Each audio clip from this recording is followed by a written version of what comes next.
datang ya berangkat ke tempat ini abangnya dari Riftah.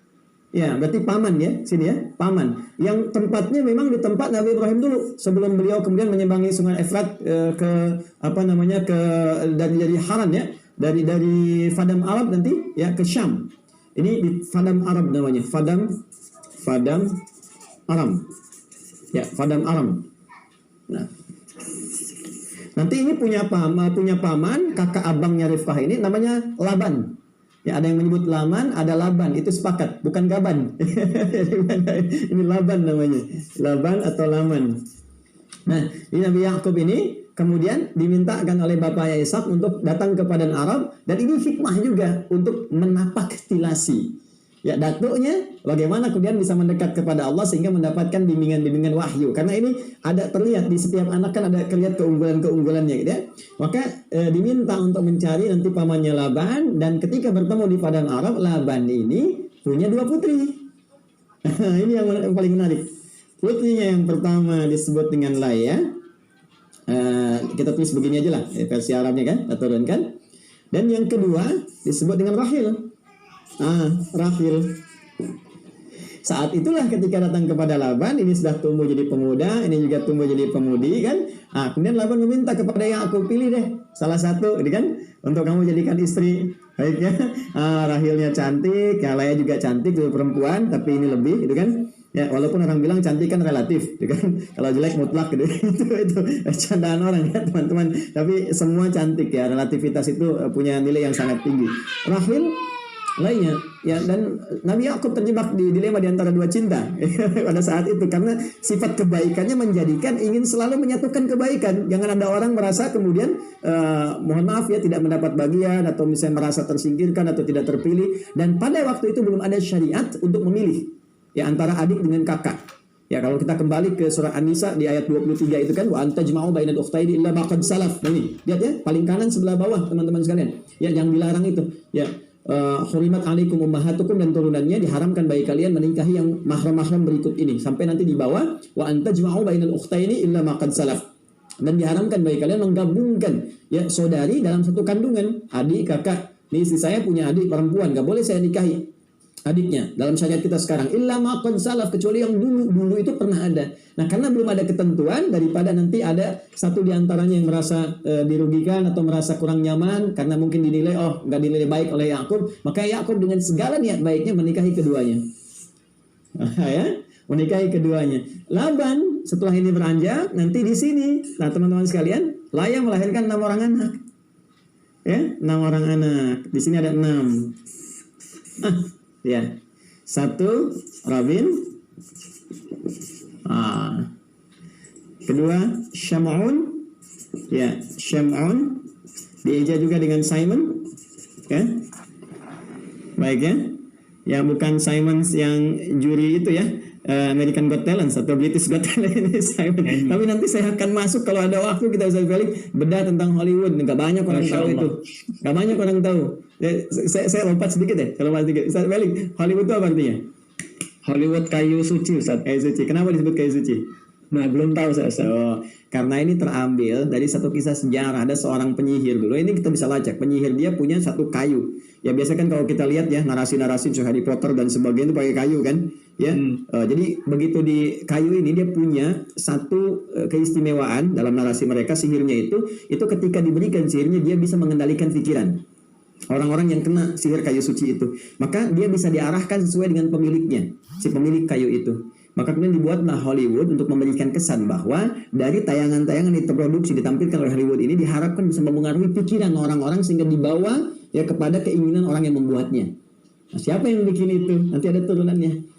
Ya, nanti itu bisa banyak kan loh. Kalau nggak percaya silakan, nanti kita bisa bedah tuh. Saya itu jarang dan hampir mungkin nggak pernah ya nonton film atau apa gitu. Tapi saya karena suka baca, lihat, kita narasi kita ambil, lihat cek sejarah, dan ternyata terbukti. Ya, kenapa Lord of the Ring yang nyari itu temannya kan namanya si Sam. Ya. Tapi yang Transformer si Sam juga tuh. Kenapa disebut Sam?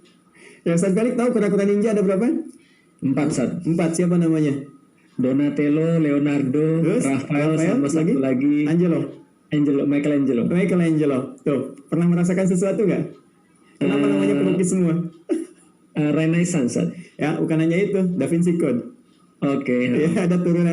Nanti teman-teman kita bahas lain waktu deh. Nanti lain waktu kita bahas. Ya, kenapa ada Setia Baja Hitam, Kotaro Minami, dan kemudian apa namanya Belalang Tempur, ya Tendangan Maut, terus Susuke Watanabe bikin Dragon Ball tahun 1996, ya ada apa namanya Son Goku, Son Gohan, Piccolo dan lain sebagainya. Terus apa kayak kenapa ketika di Kamehameha di atas itu ada bulatan. Waktu kita bahas. Kasih dulu ya. Rabin, Simon atau Shamun, Levi. Ya, kadang ditulis sebagai V begini, Levi. Ya kita baca dengan Levi, bukan Levis ya. Levis yang bisa kita lihat ya. Kemudian setelah itu ada Yahuda, ini dia. Yahuda. Ya. Baik, ini kita lihat kenapa tadi kita bicara dialog Ibrani dengan Aramaik dengan Arab ini saya kotaki di sini. Rabin, Shamun, Levi, Yahuda, ya, Izaka, kemudian Zabalon. 6 orang anak. 1, 2, 3, 4, 5, 6. Dari lahir ada 2. Ya, 2 melahirkan 2 orang anak. 1 Nabi Yusuf. Ya, dan jadi nabi nanti alaihissalam. Yang kedua adiknya Bunyamin. Ya, Bunyamin. Tidak Royani nggak ada sini ya. Maaf, beda. Ini Yusuf dan Bunyamin. Nanti yang 2 ini pun, ini melahirkan 6 orang anak, ini 2 orang anak. Maka Laban melihat bahwa ini ketika sudah mulai tumbuh diminta kembalilah oleh Ishak untuk balik lagi. Ya, untuk dapat pencerahan lagi, balik melepas kerinduan. Maka ketika akan balik ini oleh Laban diberikanlah kemudian masing-masing asisten rumah tangga. Ya, asisten rumah tangga. Laya itu diberikan asisten bernama Zalfa. Ya. Kemudian ini Rahil diberikan asisten bernama Balha. Ini Zalfa, ini Balha. Baik. Ya, Yakub tadi karena memang ada fitrah kenabian, terus ini lihat tuh napak tilasnya jalurnya seperti ini, maka ini sunnah juga kepada kita. Kalau ada anak kelihatan baik, ya sampai kaget tuh, ada anak kelihatan baik, maka dilihat jalur baik ke kakek moyangnya untuk napak tilas belajar dari situ. Maka Nabi Yakub karena merasa ini asisten rumah tangga, saya takutkan mahramnya ada pergulatan dan sebagainya, jadi salah lihat, salah ini dan sebagainya, sekalian dinikahilah. Ya, maka dinikahi kemudian.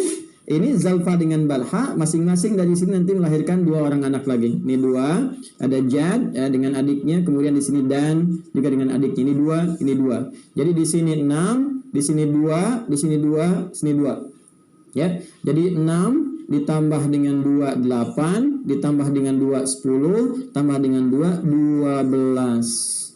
Nah, jadi anaknya 12 karena lebih daripada kalau 1 kan walad kan? 2 waladain, 3 dan seterusnya aulad, tapi kalau ini melahirkan keturunan lagi keseluruhannya, maka kita kembalikan ke kata tadi namanya bani. Makanya di Quran surah kedua ayat 132 disebutkan wasabiha Ibrahimu banihi wa Yaqub. Jadi Yakub pun meneruskan risalah bapaknya untuk menyampaikan risalah nilai keislaman kepada seluruh generasinya. Dari sinilah teman-teman sekalian akan melahirkan turunan-turunan yang tidak akan terlepas dari apa yang kita alami sampai dengan saat ini. Boleh jadi juga kalau kita cari secara genetis mungkin akan tersambung dari bagian-bagian itu. Ya, di sini dari Levi misalnya ini banyak melahirkan keturunan para nabi. Ya, Musa jalurnya dari sini. Musa anak siapa?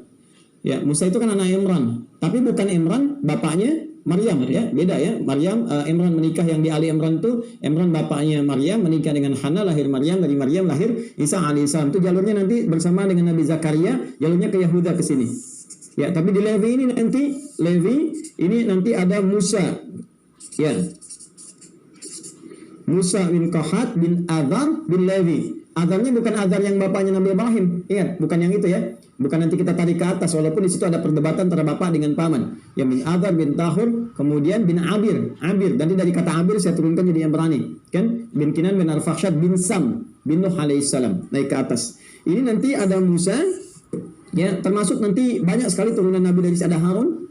Ya, Harun ternyata itu kakaknya Musa, 3 tahun beda usianya. Nanti di atas itu ada Maryam. Ya, Maryam itu bukan anaknya Imran saja. Di sini pun ini Musa itu punya saudari namanya Maryam. Maryam juga.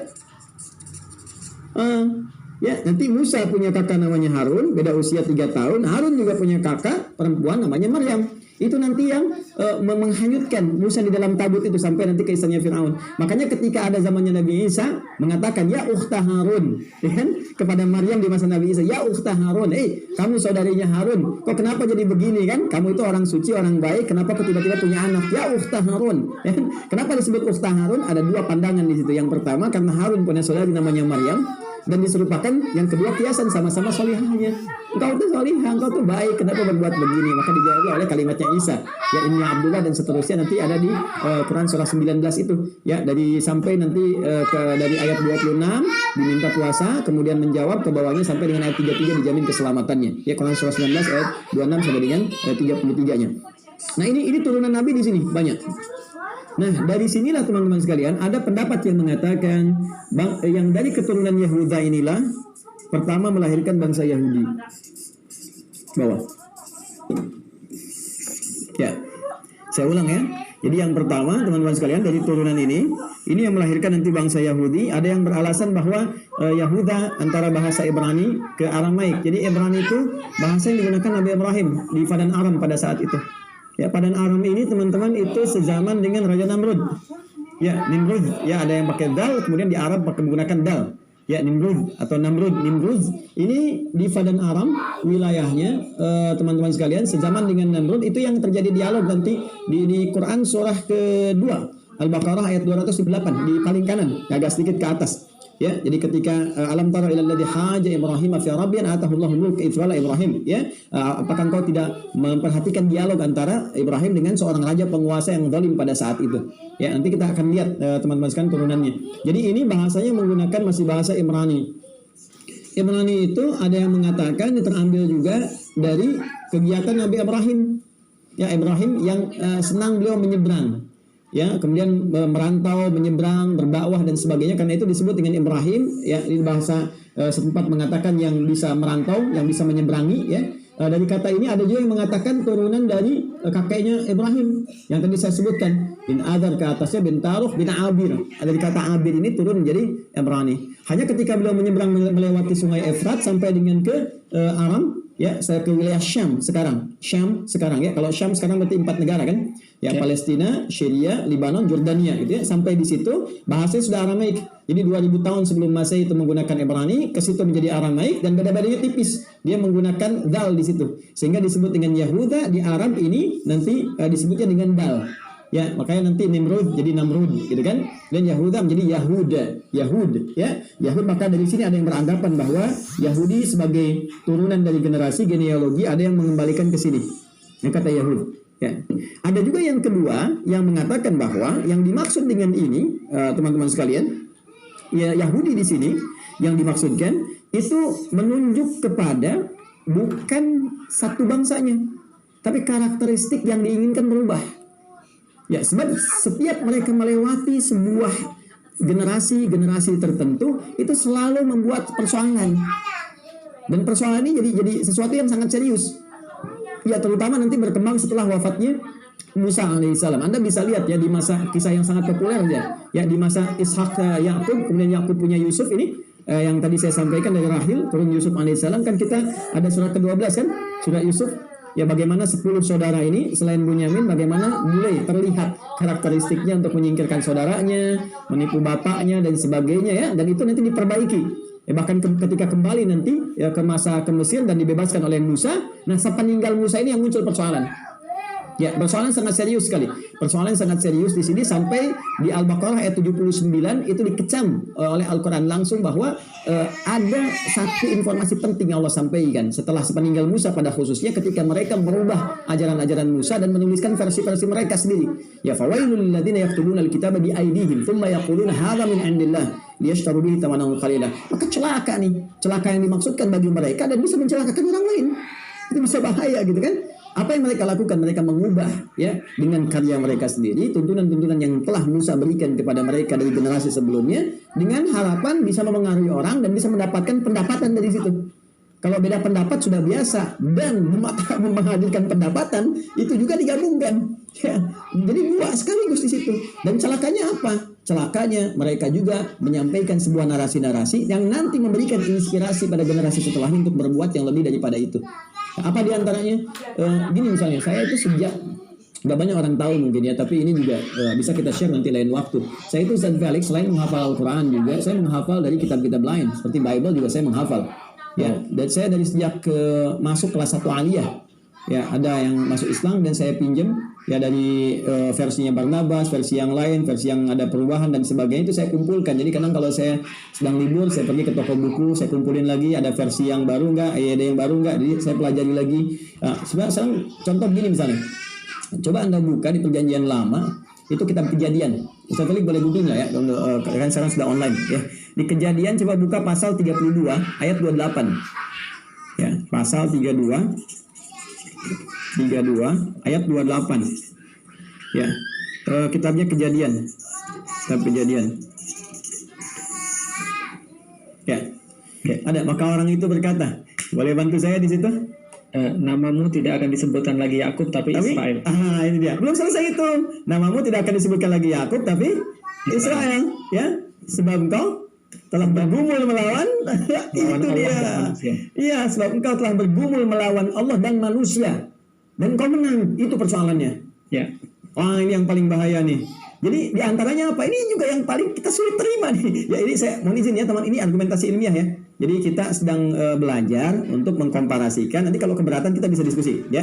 Jadi kita bisa biasakan masuk ke ranah ilmiah. Seperti orang tua kita dulu diskusi. Jadi bukan memotong ya. Kalau memotong nanti jadi saling serang. Nah, itu oleh Al-Quran disebut dengan wala tubadzir tabdzira. Ya, dan janganlah engkau berbuat yang sia-sia. Dari kata badzara itu muncul bazar.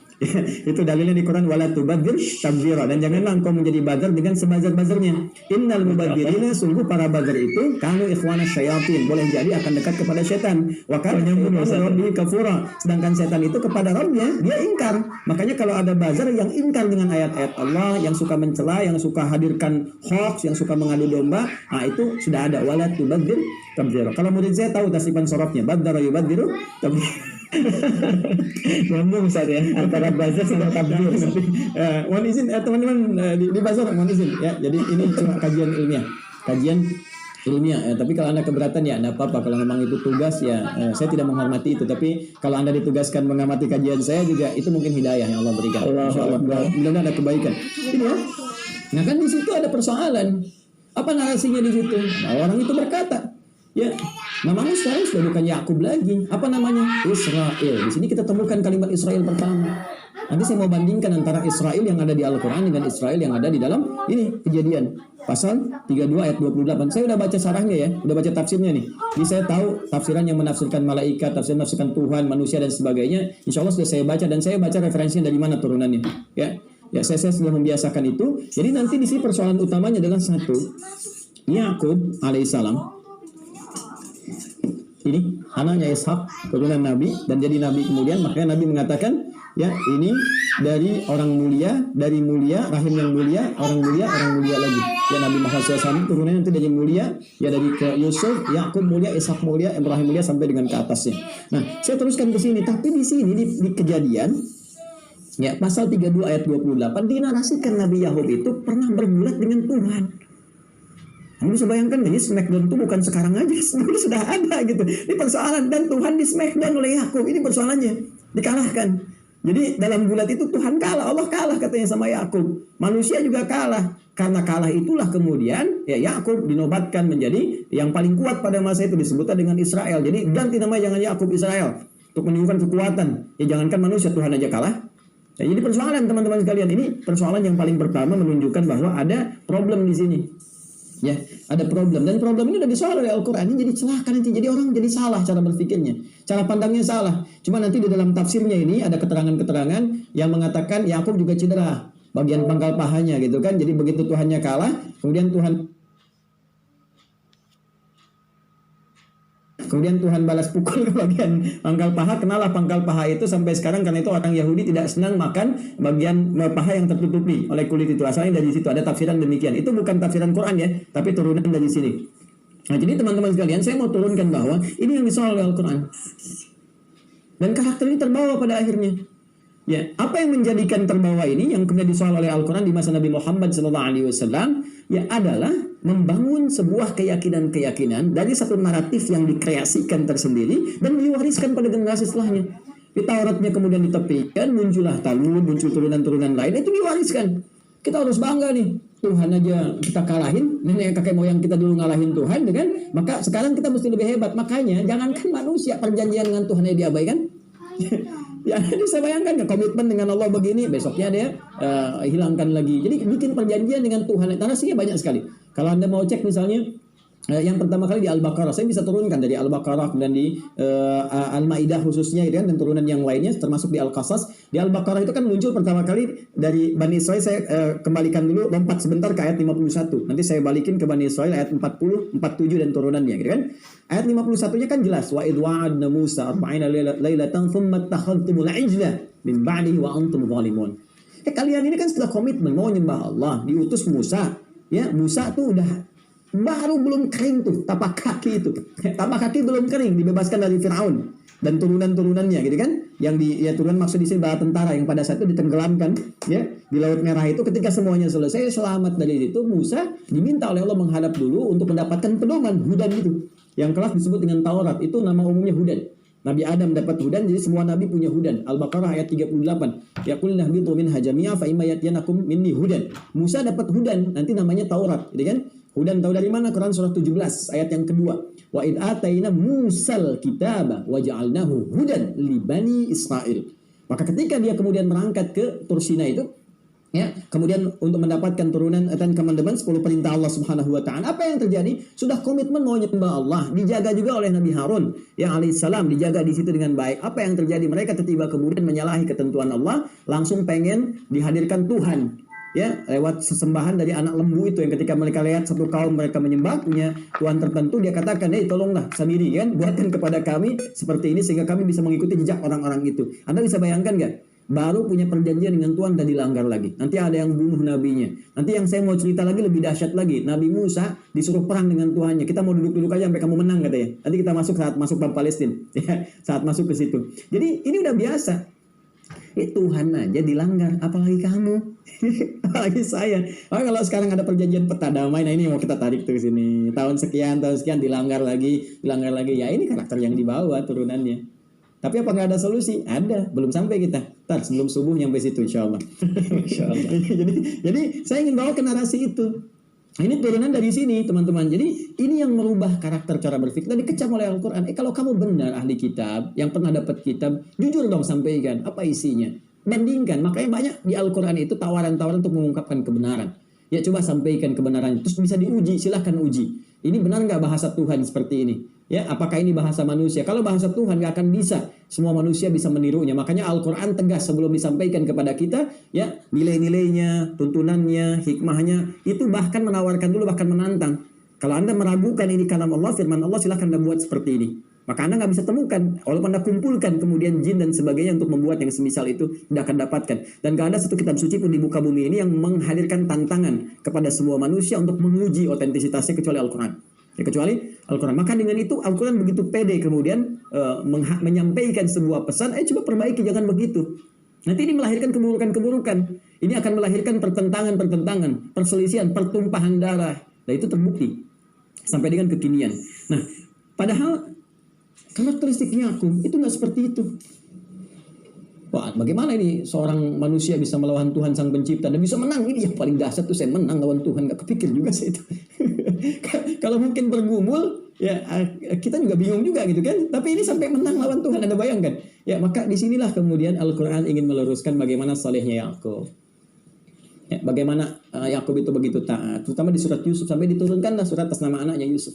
Ya, di surah ke-12 itu kalau teman-teman baca bagaimana sampai saking taatnya kepada Allah, setiap urusan-urusan yang terkait dengan pendidikan di rumah pun ketika anaknya salah, beliau bisa memberikan hukuman. Tapi saking waroknya dan taatnya kepada Allah, beliau mengembalikan itu, meminta petunjuk kepada Allah bagaimana bersikap.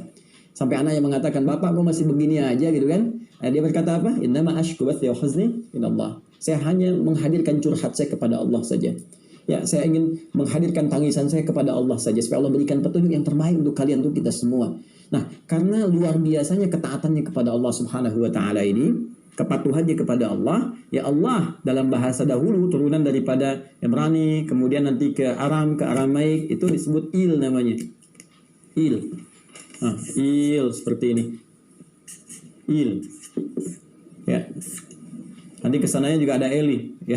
Nah ini nanti kita bahas lain waktu lah kalau lagi diskusi kan, ketika ada yang diserupakan dengan Nabi SAW ya, kemudian dia di tiang salib dia mengatakan Eli Eli lema sabaktani. Ya Tuhan Tuhan yang semuanya kenapa engkau tinggalkan saya, ya kan? Nanti jadi Eli dari kata il asalnya, il. Makanya malaikat-malaikat tuh ujungnya ada yang il. Ingat Jibril, dengan Mikail, Israfil itu menunjukkan utusan-utusan Tuhan yang diutus untuk tugas-tugas yang terkait dengan hamba-hamba Allah Subhanahu wa taala atau makhluk-makhluk dalam konteks urusan kehidupan. Ya, sebelum kembali kepada Allah. Nanti ada maknanya nanti di kajian tauhid kalau Anda di Mira bergabung, saya turunkan di bab-bab itu. Il itu menunjuk kepada Allah. Di bahasa Arabnya Allah. Ya. Isra ya, seperti ini. Ini yang bahasa Arab, di Asra Yusri. Tapi kalau kita ambil turunan ke sebelumnya, jadi ke seperti ini, Isra, ya. Itu punya hamba, abdun. Karena semua Nabi, Rasul, itu puncak tertinggi pujiannya dari Allah itu ketika menjadi hamba. Anda bayangkan, dan itu setara teman-teman sekalian, dengan semua hamba-hamba Allah disebut dengan ibad. Setara yang dimaksudkan dalam konteks diksi ya. Diksi artinya Allah membangun kesetaraan dalam konsep penghambaan kepada Allah, bahkan dalam beribadah. Makanya Nabi pun senabi-nabi tetap sholat. Rasul tetap sholat. Jadi kalau ada orang sekarang bukan Nabi, bukan Rasul, tiba-tiba kemudian nggak sholat, itu ada yang salah. Ya, walaupun kita datang dia udah pakai jubah, pakai peci, pakai apa, terus datang gitu kan, Pak Yai, tolong saya ini begini, udah adzan Allahu Akbar. Tapi Yainya diam aja gitu kan. Anda tanya, udah adzan kok nggak sholat Pak Yai? Wah, kalau Pak Yai itu fisiknya di sini, rohnya sedang sholat. Ada yang masih belajar. Nah itu kata Kiai Hasim Konslet. Dia punya kitab Kiai Hasim, kayak Hadratus Syekh, Kiai Haji Muhammad Hashim bin Asy'ari punya kitab yang kedua dari 19 kitab namanya Risalah Ahlus Sunnah wal Jamaah. Disebut dengan aliran Abahyun, datang tahun 1333 Hijrah, itu ke Jawa. Aliran demikian. Hati-hati teman-teman ya. Kenapa nyambung ke situ ya? Balik sini ya. Teman-teman ya, balik ke sini. Isra itu abdun, hamba. Makanya Nabi Muhammad ketika diisrakan disebut dengan hamba, subhanalladzi asra bi 'abdihi. Ya, dan banyak nanti turunan hamba-hamba itu disebutkan dalam Al-Qur'an, baik Al-Yaqub ya, menyebut Yakub, kemudian Ayyub dan turunan-turunannya. Ya, ni'mal abdu innahu awwab. Dengan ni'mal abdu. Ini kembali kepada hamba. Di hamba itu abdun itu seakar senapas dengan Isra'il itu Allah. Jadi sebetulnya ketika disebutkan Isra'il itu mengandung arti Abdullah. Hamba Allah yang taat. Dan Nabi pernah menyampaikan ni'mal abdu Abdullah. Ya, ma yaqumul lail. Nikmatnya seorang hamba adalah Abdullah, hamba terbaik sepanjang dia bisa bangun malam. Dan Israel ini adalah ya di antara hamba yang sering menengadah di waktu malam. Makanya ada hadis Nabi menyampaikan demikian, dan itu nanti turun ayat tahajud di antaranya ya, yang Quran surah 17 ayat 79 sampai dengan 81. Jadi asalnya makna Israel itu makna positif. Ya, menunjuk kepada hamba Allah yang sangat taat, itu Nabi Yakub. Jadi saking taatnya kepada Allah, patuh, menerima qadar, mengikuti tuntunan, maka mustahil bergulat dengan Tuhan, apalagi menang. Jadi agak-agak sulit diterima kalau Tuhan di smackdown sama Yakub itu kan sampai dengan kalah. Jadi persoalan di sini, ya. Nah, maka kita kembalikan ke sini. Ini narasi Al-Qur'an itu menghadirkan Nabi dengan segala keistimewaan dan kehormatannya. Nanti Anda bisa bandingkan lah, Anda bisa baca keterangan kalau ada yang menyebutkan misalnya, mohon maaf sekali, Nabi Daud seperti ini, Nabi Nuh, Nabi Lut bisa selingkuh, Nabi Nuh bisa begini. Itu hal-hal yang kemudian diluruskan oleh Al-Quran dengan menampilkan segala kehormatannya. Termasuk Yakub yang nanti kemudian disebut dengan Israel, anak-anaknya yang tadi itu 12 ini, karena 12 itu banyak, dengan keturunan ke bawahnya disebut Bani, mengisyaratkan bahwa dengan dari nama Bani ini akan melahirkan keturunan ke bawahnya yang memberikan pengaruh dalam kehidupan dunia, kan? Maka diikatlah ini kepada bapaknya ke atas, kan? Yaitu Yakub, yaitu Israel, maka disatukan kata Bani dengan Israel menjadi Bani Israel, seperti ini. Ya. Maka narasi ini akan terbawa Bani Israel, dan Bani Israel ini nanti akan menurunkan banyak hal. Awalnya ini baik, ya, kalimat ini baik, tapi tidak.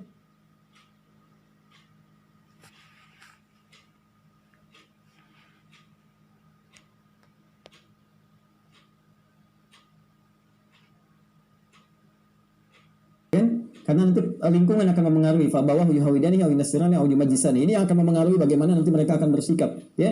Karena itu yang disoal oleh Al-Qur'an nanti sikapnya, bukan orangnya. Sepakat dengan Ustaz Felix tadi, silahkan cek dalam Al-Qur'an. Ya, bahkan banyak sekali orang-orang yang bermasalah di Quran bukan orang yang disebutkan. Ya, Anda pemirsa kalau kenal Firaun, dan saya akan tanya Anda kenal di mana? Itu coba silahkan cek. Firaun kan nggak pernah disebutkan namanya. Sefiraun-firaunnya itu saya sering katakan, sefiraun-firaunnya gitu. Ya, ngaku Tuhan, ana rabbukumul a'la, gitu kan? Itu nggak pernah disebut namanya. Abu Lahab, gitu kan? Ya, bahkan nanti ada Abu Jahal, kan, turunannya yang sampai kepada kita dalam hadis-hadis Nabi sallallahu alaihi wasallam, itu disebutkan oleh Al-Qur'an itu inisialnya. Ya, karena memang yang bermasalah bukan namanya. Ya, bukan orang dalam arti datnya, gitu kan? Dalam arti namanya, etnisnya. Enggak, kita nggak nyoal etnis kok. Ya, jadi kalau ada yang mengatakan antisemit, bukan, ini bukan itu yang disoal, perilaku. Makanya ketika Nabi Musa dan Harun alaihi wassalam diperintahkan datang kepada Firaun untuk berdakwah, ya kan?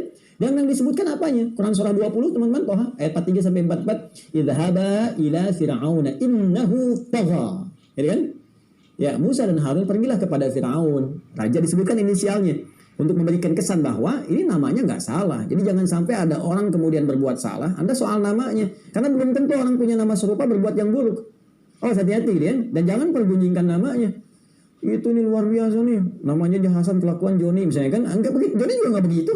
Ya, jadi jangan sampai kita masuk ke keadaan yang belum tentu benar adanya gitu kan.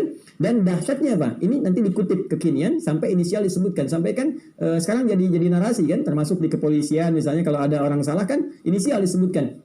Ya. Misalnya ini telah melakukan satu perbuatan dengan inisial TS gitu kan. Ini dan seterusnya. Kenapa? Untuk menghormati sebuah nama, karena perbuatan yang disoal. Kata Al-Qur'an innahu tagha, dia sudah mulai menyimpang. Penyimpangannya yang disoal, bukan kedudukannya. Ya, silahkan Anda menjadi raja, silahkan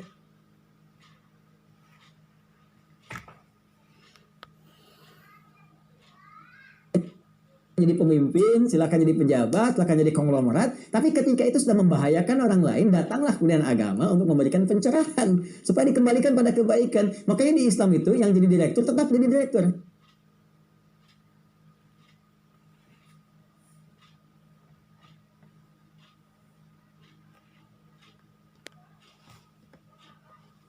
Raja tetap raja, presiden presiden, pejabat tetap pejabat. Jadi berislam itu tidak menurunkan status keduniaan, tapi mengangkat. Persepsi ini harus dibawa, kan? Dan indahnya faqula lahu qawlan layyina la'allahu yatadzakkara aw yakhsha. Katakan dengan lembut, dengan baik. Mungkin dengan kelembutan itu mulai sadar dan memperbaiki keadaan dirinya. Nah, ini saya mau tunjukkan bagaimana narasi Al-Qur'an dibangun untuk membentuk kata Israel. Dan Bani Israel ini turunan yang diharapkan ketika disebutkan kalimat Bani Israel itu Allah ingin luruskan dengan kata-kata terhormat gitu loh. Anda itu keturunan orang soleh, Anda itu keturunan hamba Allah, Anda terjaga dengan kemuliaan dari segi turunan-turunan ke atasnya. Jangan berbuat seperti ini. Makanya ketika muncul turunan kata Bani Israel pertama kali Al-Baqarah ayat 40, kan? Kalau kita begini ya berarti sebelah sini paling kanan, kan?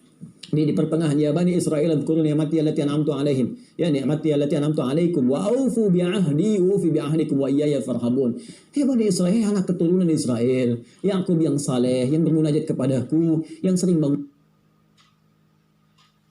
malam, yang sering bertawakal kepadaku. Kalian ini keturunan yang baik-baik, kenapa jadi begini? Ya, penuhi komitmen kalian kepada saya. Kita kan sudah berkomitmen, sudah diangkat bahkan satu gunung supaya kalian benar-benar, ya kan? Dan ketahuilah suatu saat akan pulang. Apa nggak malu? Jangankan denganku, ketemu kakek moyangmu Yakub. Apa kamu akan begini? Nggak malu, kata Allah tuh. Ya, jadi nggak usah jauh-jauh lu pikirkan dengan aku deh. Yang kamu kadang-kadang sering mengingkari janji. Kalau kamu ketemu dengan Israel nih, bapak moyangmu, apa kamu bangga membawa nama Israel? Sementara perilaku kamu nggak begitu gitu. Ini ya, mudah-mudahan sampailah ke sana. Jadi ini pesan yang dibangunnya itu ini, ya. Kemudian ada nanti lagi kan di ayat 47-nya kan, ya Bani Israil dzkuru ni'mati allati an'amtu 'alaikum wa anni faddaltukum 'alal 'alamin. Ingat ya Ustaz Felix, kalimatnya anni bukan inni. Ya, kan ya? Anni bukan inni. Itu beda. Ya. Anni dengan inni apa bedanya? Kalau kita belajar ilmu nahwu, kalau inni pakai kasrah ya, inni itu artinya akan berkelanjutan. Tidak hanya saat itu saja, maka akan terus unggul sampai berkelanjutan. Tapi kalau anni pada saat itu, ya, dan tidak menjamin setelahnya. Jadi saat itu diberikan keistimewaan, keunggulan, diantaranya apa? Ada yang sifatnya kenikmatan dalam konteks pangan. Di ayat 57 itu kan, Al-Baqarah 57, paling kiri sebelah bawah. Wa dhallalna 'alaikumul ghamama wa anzalna 'alaikumul manna wassalwa. Pengen makan madu tinggal ada jalan dinaungi. Keistimewaan. Karena nabi-nabinya di atas istimewa, karena nabi sering berdoa kan. Kalau berdoa kan terkabul. Ya, tapi kadang-kadang didoakan tapi nggak mau ngambil doanya, itu jadi masalah. Jadi kemudian merusak gitu. Nah, ini teman-teman sekalian, saya ingin turunkan narasi dari sini. Nah, ketika berbuat salah inilah kemudian ini mau diperbaiki oleh Allah supaya jangan berkelanjutan sehingga merusak nama baik Yakub. ya dengan nama tadi. Maka diutuslah nabi-nabi. Di antara nabi yang paling fenomenal yang sampai mengeluarkan mereka dari ya mohon maaf ke zaman Firaun ya dan turunannya setelah periode Yusuf selesai kan di Mesir. Mesir itu nanti turunan Ustaz Felix dari turunan apa namanya anak Nabi Nuh. Pernah dengar nasabnya? Ham, Ustaz. Betul. Ya, itu kalau ngambil ke Afrika. Tapi sebetulnya nanti ada dari Sam juga. Ya, jadi kalau kita ngambilkan Nuh, ini sampai habis tuh ini ya. Spidolnya Bismillah. Ya Allah, semoga ampuni admin tuh yang belum ngisi. Ini Nuh. Ini dia. Nuh alaihissalam. Kan punya 4 orang anak kan? Ya, ada yang diperselisihkan namanya, tapi ini banyak narasi di Al-Quran yang kemudian dia tenggelam. Yang kanan itu kan? Satu, kemudian yang kedua Sam, yang ketiga Ham, kemudian yang keempat Yafith kan? Baik. Yang ini yang nanti membangun ras Semit itu kan? Ya, Semitis yang turunannya nanti ada ke Arab termasuk juga bagian Yahudi dan turunan-turunannya. Kemudian Ham, yang ini yang ras Afrika ya dan turunan-turunannya. Yafith ini nanti ke Eropa. Tapi jangan lupa di sini dia Sam ini nanti menurunkan 8 lagi. Ya. Nanti ada Asyur yang jadi Assyria itu ya, kemudian nanti turunan ke bawahnya juga ada yang Aramaik itu ya Aram ya, termasuk juga nanti ada Kaldan yang Irak kuno ya, peradaban di Irak kuno sampai nanti ke bawah terus. Ada Masri juga di sini ya.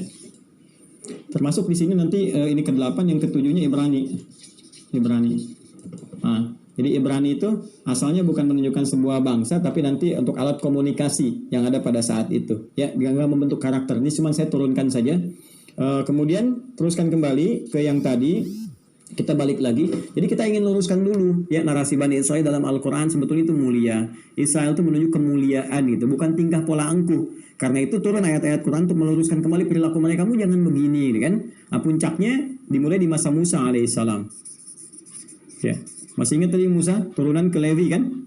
Levi kan anak yang ketiganya dari Nabi Yakub alaihissalam, dari anaknya Laya gitu kan? Yang turun yang kita turunkan tadi. Rabin, Simon, Levi. Kemudian turun Musa alaihissalam. Maka Musa ini diutus oleh Allah Subhanahu wa taala ya, setelah nanti berkelana ke Madian. Madian masih ingat keturunan kaum Torah tadi yang pertama gitu kan. Secara singkatlah kita ketahui ini berusaha membebaskan bangsa pada saat itu turunan dari Yahuda ya sampai ke bawah Bani Israel, sampai kemudian ke karakter-karakter mereka yang menyimpang itu diluruskan kembali. Maka disebutlah karena meluruskan itu kan pekerjaan. Ya, makanya nanti Al-Quran memberikan narasinya, diksinya memilih dengan menggunakan kata kerja, verb, fi'il. Ya, menggunakan kata hadu namanya. Ya, karena bentuknya jamak. Ya, kata hadu pertama ditemukan di Quran surah kedua Al-Baqarah di ayat 62. Ya, paling kiri sebelah atas di mushaf standar ini yang seringkali dikutip serampangan oleh orang liberal, dipotong-potong. Innal ladzina amanu wal ladzina hadu wan nasara was-sabiin man amana billahi itu dibuang. Enggak disempurnakan oleh mereka ya.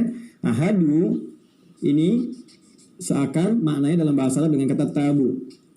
Ya, tabu. Jadi kata taba yatubu. Taba yatubu. Ya, kalau ngajinya lewat YouTube maka mereka tasrifnya taba yatubu YouTuban. Pas bakayu Facebookan. Tapi kalau kita ngaji tafsir beneran, taba yatubu artinya taubat kembali.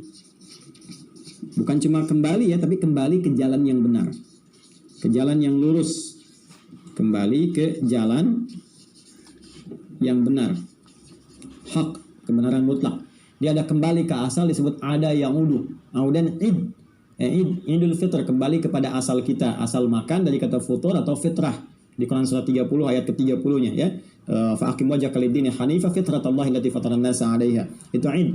Ya, kan kita diingatkan akan pulang. Kenapa mesti kembali ke fitrah? Karena akan kita pulang dengan fitrah itu kepada Allah. Karena itu tempat kembali kepada Allah disebut ma'ad namanya. Ya, Allah tidak mengingkari janjinya, disebut dengan mi'ad. Quran surah 3 ayat 9, innallaha la yukhliful mi'ad. Itu kan? Innalladzi farada 'alaikal qur'ana laradduka ila ma'ad. Ya, karena itu Ibnu Qayyim al-Jauziyah punya kitab Zadul Ma'ad. Ya, kembali. Nah, itu kembali. Kalau kembali pulang dalam konteks umum itu raja'a. Ya, dengan tahapan, pulang dengan tahapan. Innalillahi wa inna ilaihi raji'un. Kan Quran surah kedua ayat 156. Makanya ketika ada yang meninggal, kita katakan misalnya innalillahi wa inna ilaihi raji'un. Kenapa dikatakan raji'un? Karena dia pulang dengan tahapan-tahapan. Dari meninggal ke alam barzah dulu, dihisab dan sebagainya. Tapi kalau kita ingin katakan kembali ke jalan yang benar, tuntunan yang hak, itu menggunakan kata tabar. Ya. Karena itu Allah menerima orang-orang yang mau kembali, disebut dengan tawwab, sifat Allah itu. Tawwab. Ya. Nah, orang-orang yang ingin mendapatkan taubat dari Allah Subhanahu wa taala, mendekat kepada Allah, itu disifati juga dengan ini dalam bentuk jamak, tawabin. Ya, innallaha yuhibbut tawabin wa yuhibbul mutatahhirin. Itu di Quran surah kedua misalnya di Al-Baqarah di ayat yang ke-222 ya sampai 223 yang nisa hukum sebelum kata itu. Jadi ini taba yatubu artinya kembali kepada jalan yang benar. Nah, pada masa itu seakar kalimatnya dengan kata hada. Ya, hadu ini memberikan petunjuk untuk balik lagi. Makanya kata kerjanya menggunakan kata hadu ketika ada narasi ini di dalam Al-Qur'an innalladzina amanu walladzina hadu. Ya maka orang Yahudi itu selalu oleh Al-Qur'an itu diberikan narasi-narasi ke arah yang positif walaupun mereka berbuat hal yang tidak baik gitu kan. Dan ini enggak semua ya, ingat, enggak semua karena tapi presentasinya kecil. Illa qalilan minhum, kecuali sedikit saja ya. Mohon izin teman-teman, ini kalau saya terangkan ini saking dahsyatnya materi sampai goyang nih ininya nih. Ya, saya betulkan sedikit ya. Betulkan sedikit dulu supaya nanti nah ini udah kokoh nih. Ya, manhaj yang kokoh. Pengikutnya disebut kokohiyun. Baik sini. Baik, ya fokus lagi teman-teman. Jadi lihatlah bagaimana Islam menampilkan keindahan. Kata-katanya nggak ada yang kotor gitu. Dilarang kita mencela. Ya, dilarang bikin hoax, dilarang berprasangka buruk. Bahkan ketika Anda berbuat kotor berperilaku, ya Islam tetap menampilkan narasi yang bagus, diksi yang indah. Ya, Qulilladzina hadu, kan? Kemudian kalimat-kalimatnya tentang ada kata Yahud tadi kan kembali kepada awal, menuju kepada sikap yang kurang bagus. Ayo balik lagi. Sifatnya disebut dengan Yahud, kata kerjanya disebut dengan hadu.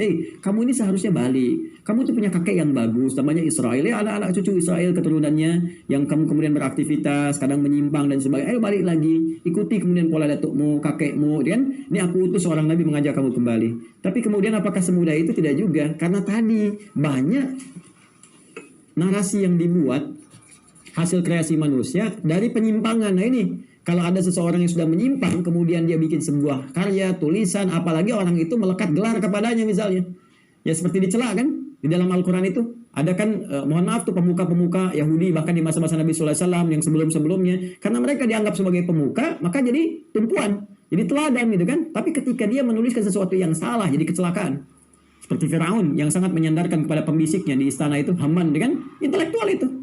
Ya cuman keblinger jadi salah, akhirnya jadi madarat. Makanya iblis itu dalam bahasa Yunani disebut diabolis. Ya, intelektual yang keblinger, ya yang jadi jahat kemudian waktu ya. Nah, ini yang jadi persoalan. Karena dulu narasi dituliskan seperti tadi saya sampaikan di Kejadian kan pasal 32 yang ayat 28 tadi, itu karena diyakini turun-temurun terus akhirnya menjadi sebuah karakter. Jadi nggak mudah. Apa yang terjadi kemudian ketika Musa pun ya sudah mengatasi persoalan, mohon maaf dekat Tur Sina itu, selesai dari kerjaan Firaun dapat itu, kemudian diambil orang-orang yang mau taat kepada beliau. Nah itu pun masih dibilang. Makanya nanti saya kadang kalau sebut kita nanti takutnya dipotong gitu kan. Ada kitab namanya bilangan gitu kan. Itu kan dibilang berapa jumlahnya yang ikut dan seterusnya kan. Itu pun juga yang dibilang itu nggak semuanya patuh lagi. Ya, kalau kita mau lihat teman-teman sekalian, begitu sudah selesai terima wahyu kasus Samiri selesai, siapa yang mau tobat ikut aku. Kan yang lain-lain yang benar-benar boleh, yang nggak ikut mereka itu ikut aku, yang macam-macam dan sebagainya silakan kalian menyingkir. Yang mau tobat diuji terakhir nih, kalau kalian selalu melanggar komitmen sekarang, tobatnya dengan mengakhiri kehidupan kalian supaya benar-benar serius, yaitu di Al-Baqarah 54 gitu ya. Nanti akan ditemukan, nanti masuk ke narasi-narasi selanjutnya. Saya ingin gambarkan ketika itu ikut dan ya jumlah bilangan ya pengikut Musa yang berkurang terus berkurang, kemudian diperintahkan oleh Allah Subhanahu wa taala untuk menuju satu tempat. Nah, ini kita masuk ke puncaknya. Ya, menuju ke satu tempat ini Anda bisa temukan di Quran surah kelima. Tapi sebelum kita masuk ke tempat ini saya ingin teruskan dulu karakter-karakter tadi ya, sampai Anda bayangkan di Al-Baqarah disebutkan kan. Terus kemudian masuk ke surat 5 pun ketika ingin masuk ke tempat yang diberkahi ini disebutkan dulu karakternya juga. Kalau Anda baca ayat 18 itu, udah mereka klaimnya udah luar biasa lah. Yang sebelumnya ada yang ngaku Tuhan dan macam-macam seterusnya. Nah, ini sekarang beda lagi. Ya. dia mengatakan nahnu abda'ullah wa ahibba'u. Kami turun status. Kalau tadi mengalahkan Tuhan, sekarang kekasih Tuhan. Ya, kekasih Tuhan dan anak-anaknya gitu kan, dan seterusnya. Qul falima yu'adzibkum bidzunubikum. Ya, katakan kenapa kemudian Allah harus menghukum kalian kalau kalian kekasih Tuhan, kalian anak Tuhan, kan itu menunjukkan kesetaraan bantahan dari Al-Qur'an. Jadi kalau ada yang mengatakan kekasih Tuhan, anak Tuhan dan sebagainya, Allah kemudian memberikan narasi-narasi untuk memperjelas. Hey, begini nih. Ini ketentuannya. Ya, ini nggak mungkin begini, ini nggak mungkin begini. Kalau ada manusia biasa merasa ras yang paling tinggi, maka Allah turunkan kemudian narasi. Kenapa? Kemudian harus ada yang disiksa, harus ada yang dihukum. Ya, kalau memang kalian kekasih, kalau memang kalian anak-anak dan sebagainya. Ya, sedangkan sifat orang tua kepada anak-anaknya menyayangi, apalagi Tuhan, gitu kan? Maka Tuhan kemudian Allah menurunkan sebuah statement yang pamungkas tentang turunnya surah Al-Ikhlas itu. Qul huwallahu ahad, Allahus samad, lam yalid wa lam yulad wa lam yakul lahu kufuwan ahad. Nah, baru kemudian teman-teman sekalian, kita akan masuk di ayat yang ke-21. Quran surah 5 ayat 21. Dibuka dulu, Musa menerangkan bagaimana tentang kenikmatan yang Allah berikan kepada mereka. Ya. Kemudian nanti ada para nabi di ayat ke-18, ayat 18 nanti turunan untuk ahli kitab supaya bisa mendekat kepada Allah atas nikmat-nikmat mereka. 19-nya masuk lagi ke kisah Musa. Kemudian 20-nya, nah ini menggambarkan mereka diberikan anugerah para nabi ya yang sangat banyak. Ja'ala fikum anbiya ya bani qala Musa liqaumi ya qaumi dzkuru ni'mati allati an'ama Allahu 'alaikum ya ja'ala fikum wa dzkuru ni'mati allati an'ama Allahu 'alaikum ja'ala fikum anbiya wa ja'alakum muluka wa kemudian wa atakum ma lam yuti ahadan minal 'alamin. Hai Bani Israel, bersyukurlah kepada Allah. Sekarang kita sudah bebas, sudah baik, dan bagaimana kalau kalian ingat generasi kita itu banyak raja-raja Allah berikan kepada kita, Daud, Sulaiman dan sebagian turunan-turunan itu ya yang setelahnya juga gitu. Sebelumnya ada Yusuf, ada dan seterusnya. Kemudian banyak para nabi diberikan kepada kita sampai saat ini. Bahkan nanti itu akan terus berlangsung. Seperti yang saya katakan, setelah nanti Musa, nanti turunan yang lain dari Yehuda itu ada Daud, ada Sulaiman, bahkan nanti sampai ke Isa ke bawahnya alaihissalam. Yang paling menarik adalah baru kemudian Allah ceritakan kepada Nabi Muhammad bagaimana Musa menyampaikan kepada mereka, ya bani ya Israil al-khulul ya ardal muqaddasah. Nah, sekarang Allah telah menyelamatkan kita dari kejaran Firaun yang sangat zalim. Menyelamatkan kita dari penyakit tauhid yang pengen dibuatkan anak lembu Tuhan dan sebagainya. Sekarang Allah akan berikan kepada kalian, nah ini dia, arahan untuk menuju satu tempat. Tolong ya, arahan untuk menuju satu tempat yang Allah tetapkan. Nah, ini sangat menarik di kalimatnya. Ya, allati kataballahu la ilakum wa la tartaddu ala adbariha. Ya, kalimatnya kataba. Ya Bani Israel adkhulul ardal muqaddasata allati kataballahu lakum. Kan? Hai Bani Israel, bergeraklah sekarang kita ya, kemana? Al-ardul muqaddasah. Muqaddasah. Ya, nanti terambil nanti dari sini diambil turunan katanya terpotong jadi Al-Quds. Ya. Al-ard, tempat yang dipijak. Setiap tempat yang kita pijak disebut dengan ardun. Kan? Muqaddasah yang disucikan. Kalau sudah disucikan berarti diberkahi, baik gitu kan? Lingkungannya, karena memang di sini nanti tempat turun temurunnya para nabi dan rasul. Dan ternyata kan dari generasi mereka juga diharapkan bahwa dengan ada di tempat itu mereka kembali ingat lagi kepada Allah, karena kakek moyang mereka banyak yang ada di situ, kembali mengingat Allah, kembali taat lagi dan sebagainya kan. Maka diminta kemudian oleh Musa, ini Allah tetapkan di sini, tapi ada hikmah yang sangat besar. Kalau kita gali sejarah sekitaran masa itu dan nanti sampai dengan kekinian, memang generasi yang tadi kita sebutkan, kita bahas itu ya, dari kalangan Yahudi dengan turunan katanya Hadu Bani Israel ini, itu tidak memberikan ketentraman di setiap tempat yang mereka pijak. Ya, karakteristiknya memang selalu menghadirkan persoalan, ada masalah.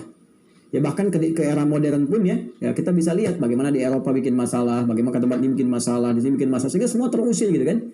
Makanya dari dulu Allah sudah isyaratkan, ini di tempat ini kalau kamu ke situ dan ikut aturannya, bukan kamu ngatur, ikut aturan yang ada di situ, kamu akan tentram dan kamu akan dididik kembali ya, mendekat kepada aturan-aturan yang kakek moyang kamu itu pernah sampaikan di situ. Ya, ingat frase ini ya, jangan dipisahkan dengan frase ini. Makanya Allah tetapkan kata Allah tetapkan kamu di sini sebetulnya. Bisa diterima itu di sini kalau kamu ikut aturan. Jadi bukan kamu ngatur sendiri. Jadi ke situ pun kalau ngatur sendiri kacau lagi. Jadi kalau kamu ikut aturan yang ada di situ kemudian bergerak menuju Allah, maka kamu akan terbimbing dalam kebaikan seperti kakek moyang kamu banyak di situ.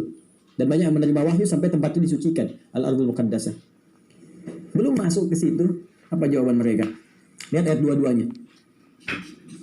Qalu ya Musa inna fiha qauman jabbarin wa inna lan nadkhulaha Ya, madamu fi wa inna la dakhula hatta yakhruju minha fa in yakhruju minha fa inna dakhilun. Musa, di sana itu ada preman-preman. Yang besar-besar. Kau menjebarin tuh yang badan besar, yang wah luar biasa, kita menyeramkan ini. Nah, ini di setiap tempat juga ada yang begitu, gitu kan? Coba kayak ujian pertama. Mau nggak masuk nih? Diuji lagi nih. Nah, ini juga teman-teman sekalian ada jabar, ada jaban, itu beda. Banyak yang nggak tahu ini ya. Ada jabar, ada jaban. Bukan gaban ya. Mungkin nggak di sini juga sih karena Jim kadang dia lupa jadi goyang gitu kan di Mesir terutama. Jabar yang agung. Kalau menuju kepada Allah, agung, dahsyat, maha. Kalau ke manusia justru kadang-kadang jadi negatif. Ya, dalam konteks tertentu yang kuat, tapi kekuatannya kadang digunakan untuk sesuatu yang tidak baik. Makanya ada sifat-sifat Allah itu yang nggak boleh ya coba di copy paste oleh hamba, jadi persoalan nantinya ya, seperti jabbar ya, mutakabbir, itu jadi salah. Begitu Pak manusia mutakabbir jadi sombong, tapi Allah berhak dengan segala keagungannya. Tapi ada yang bisa kita teladani menjadi nilai kebaikan dalam kehidupan ya, seperti rahim, bagaimana kita menyayangi orang lain, kan, rahman dan seterusnya, razak, bagaimana untuk berbagi. Nah ini jabban, inna fiya qauman jabbanin. Jabban itu penakut. Jabban itu penyakut, boleh jabbanin ya, orang-orang penakut. Makanya di sini ada yang meneliti ini, bolehlah bikin disertasi teman-teman ya, karakteristik Yahudi dalam Al-Quran dan nas-nas misalnya klasik itu ya, bagaimana itu teraplikasikan dalam kehidupan yang terlihat memang asalnya penakut itu. Jadi ada yang meriset ini dan melihat karakteristik di antara bangsa Yahudi itu ada sifat-sifat penakutnya. Ya, makanya dulu ada cerita dari teman-teman yang berjuang itu, ya masa-masa perjuangan dulu, yang dari Syria, dari mana gitu kan, untuk membebaskan tahun sekitar yang perang 6 hari itu loh. Ya, di 67 itu yang ramai itu kan, ada yang cerita, itu baru teriak Allahu Akbar pada lari. Allahu Akbar, lari semua. ini ternyata narasinya terbangun di Quran surah 5 ayat 22. Ya, inna fiya qauman jabbarin. Mereka banyak orang-orang yang besar. Ini kami takut nanti kalau kami tiba-tiba dizalimi oleh mereka dan sebagainya. Sampai di antara mereka itu ada 2 orang yang saleh. Jadi antara pengikut Musa yang terbilang tadi, ada bilangan, ada 2 orang yang saleh. Maka mereka berkata di ayat 23-nya, qala rajulani minal ladzina yakhafuna an'amallahu 'alaihim, ya, alaihima. Berkata 2 orang lelaki yang mereka mendapatkan nikmat dari Allah Subhanahu wa taala, yang sangat takut kepada Allah, kan? Ya, jadi kalimat takut di sini dihadirkan nih, aduh begini lagi nih, khawatirnya ada hukuman lagi nih dari Allah kan, ada persoalan lagi gitu. Ini udah bisa baca nih. Jadi di kalangan mereka sendiri melihat lagi yang muncul nih. Udah kemarin nyalain ketentuan, udah minta Tuhan baru, udah diampuni, sekarang muncul lagi begini. Gimana nih? Maka 2 orang ini kasih nasihat untuk mengatakan, nggak usah kamu deh yang bicara gitu ya, biar kami aja. Supaya Musa masalahnya kalau Musa marah kejadian karena Nabi. Ya Allah, ini manusia kayak gini udah lenyapkan aja lah gitu. Itu kejadian nanti. Tapi kan harus sabar. Makanya Musa masuk ulul azmi. Ya masuk apa? Ulul azmi kan, minim kan? Ingat minim ya. Ulul azmi itu yang punya kesabaran luar biasa. Minim. Musa, Isa, Nuh, Ibrahim, Muhammad SAW. Ya, disingkat demikian. Maka mereka berkata, qala rajulani minal ladzina yakhafuna an'amallahu 'alaihim. Allah berikan nikmat kepada mereka untuk tawakal kan? Udkhulu 'alaihimul bab. Udah masuk aja dulu. Ya. Ini bab di sini bawabah, ke pintunya. Ya, ke gerbangnya. Udah, kamu masuk aja ke gerbang itu, gitu kan? Ke gerbang itu. Nanti ketika kamu masuk, fa in dakhaltum fa innakum dakhilu fa innakum ghalibun, ya. Jadi masuk aja ke situ, udkhulu al-bab fa idza dakhaltumuhu, gitu kan? Ketika engkau masuk ke dalamnya situ, ya sudah, Allah akan tolong. Pasti kamu menang. Jadi saking gampangnya Allah berikan isyarat, tinggal masuk menang. Jadi ada kadang-kadang ini hikmah kepada kita teman-teman, di dalam tafsir itu yang dituntut dari kita bukan hasil, ikhtiar. Apapun itu. Ya, di pekerjaan kita, di ibadah kita, di macam-macam, ibu merawat anak, kalau hasil nanti banyak kecewanya. Kadang di ikhtiar, dan kita kadang nggak ngerti bagaimana Allah memberikan balasan berdasar kadar keikhtiaran kita. Jadi begitu kita yakin kadang cepat, min haitsu la yahtasib, kan? Dari sini yang kita duga. Ini sampai diyakinkan, ini kurang apa nih? Sampai diyakinkan, sampai diperjelas kalimatnya. Cukup masuk ke situ, menang. Allah yang taklukkan. Mungkin dari kelembutan, tiba-tiba badan besar, jadinya apa, masuk gitu, dan sebagainya. Tiba-tiba bisa jadi lembut, jadi baik kan? Nah, jadi tetap apa jawabannya? Ayat 24 itu. Ayat 24. Pindah ke kiri paling atas. Ya. Qalu, mereka berkata.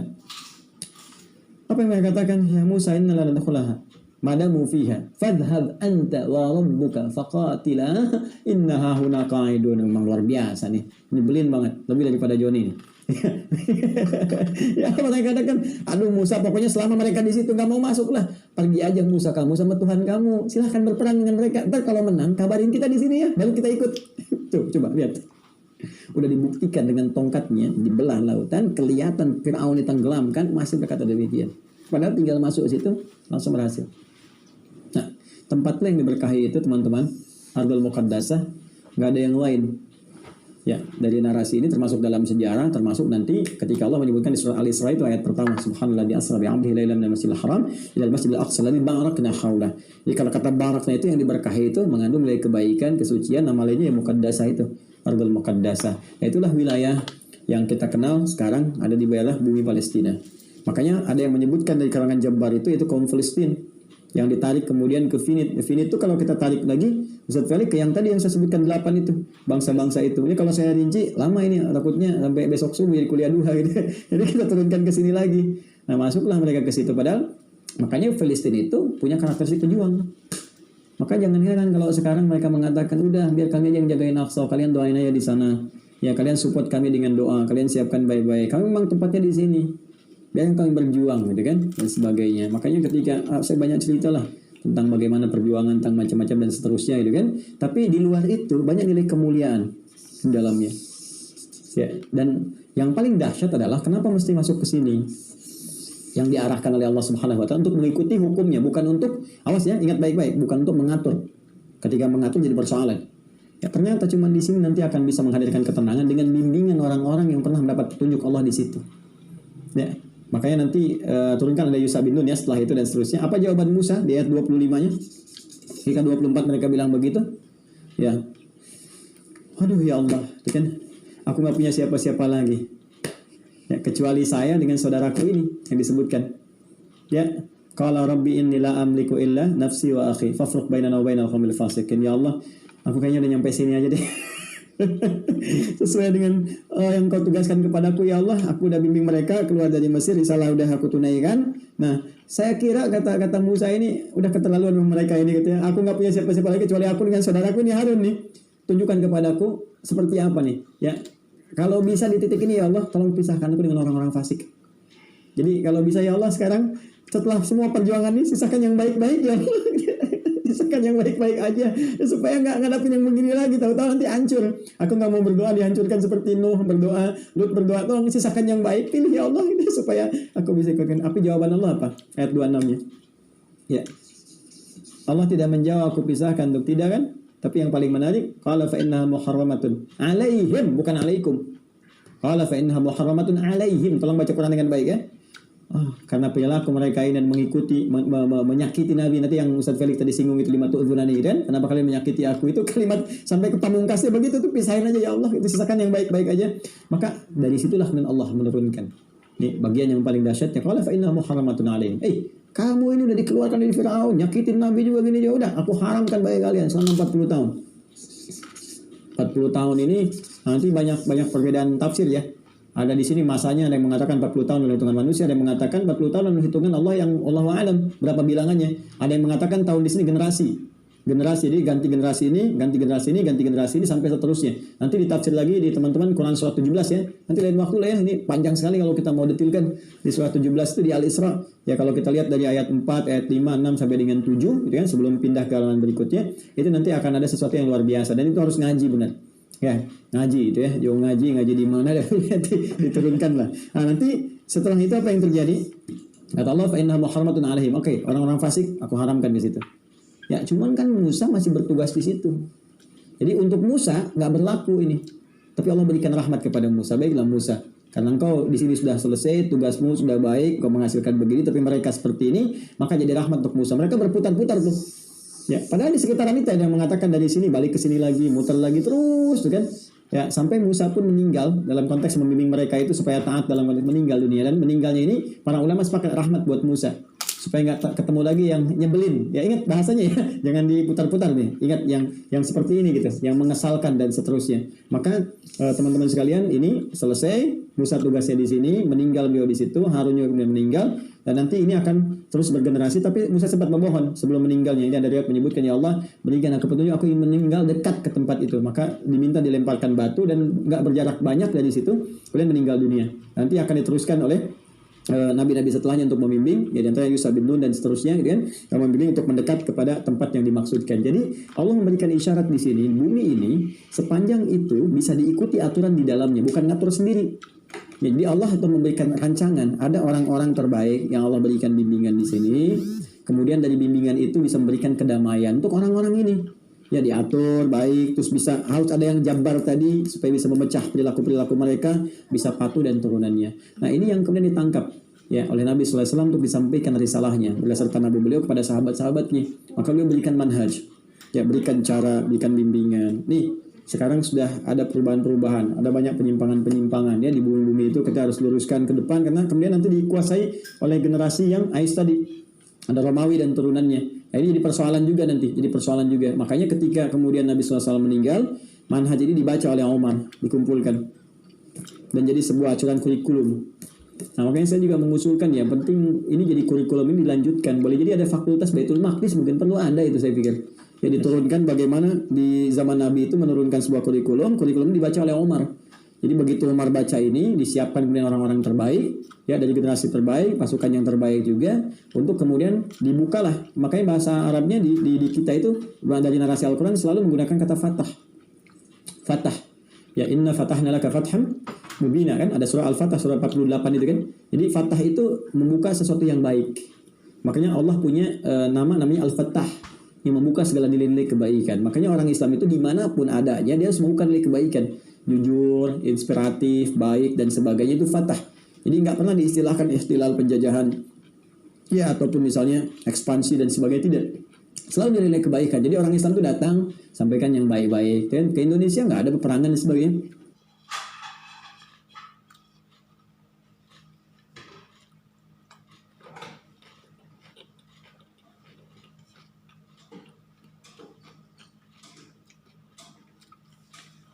Nggak ada Indonesia karena waktu itu, ya, ada Nusantara gitu kan.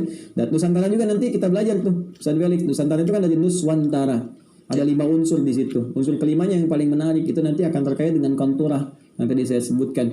Dan yang paling dahsyat begini, ternyata secara tipologi kita itu dibagi kepada utara dan selatan. Sama persis dengan peta dunia, utara selatan. Dan utaranya itu Jawara, selatannya itu orang-orang soleh. Nah, itu yang wah, kalau ngajinya benar deh, nanti dirangkum jadi Pancasila. Di Pancasila itu saya udah temukan riset Qur'annya. Ya, yang ketuhanan yang Maha Esa, Qul huwallahu ahad, ya, kemanusiaan yang adil dan beradab, itu kan. Innallaha ya'muru bil adli wal ihsan, ya kan. Kemudian persatuan Indonesia, wa'tasimu bihablillah jami'an, rakyatan dipimpin oleh hikmat, bijaksana dan permusyawaratan perwakilan, ya kan, wa'amrun syura bainahum. Dan yang terakhir, ya, apa yang terakhir? Keadilan sosial bagi seluruh rakyat Indonesia, gitu kan. Jelas semua turunan ayatnya. Terus sampai dengan wa ta'awanul birri wat taqwa, sampai ke bawah itu ada semua gitu turunannya. Makanya rahasianya kenapa ada Wahid Hashim rahimahullah, kenapa ada Kiai Abu Salim dan turunannya, gitu kan. Dan sebagainya itu kita bisa rumuskan. Maka cintai negeri ini sebagai sebuah anugerah. Maaf lompat sedikit, ya.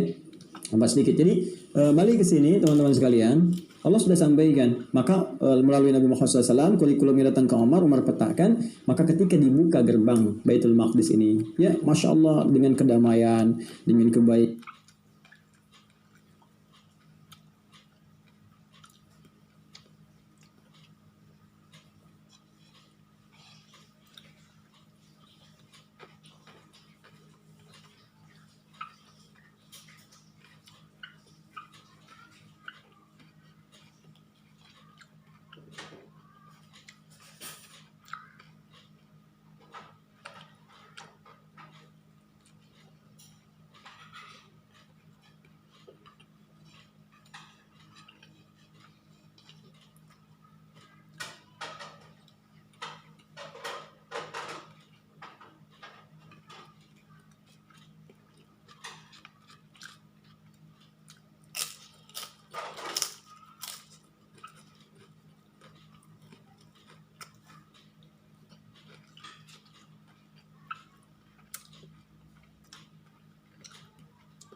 kan sampai Umar pun juga menyampaikan pesan-pesan terbaik, toleransi. Wah, ini nggak usah diajarin lah orang Islam tentang toleransi.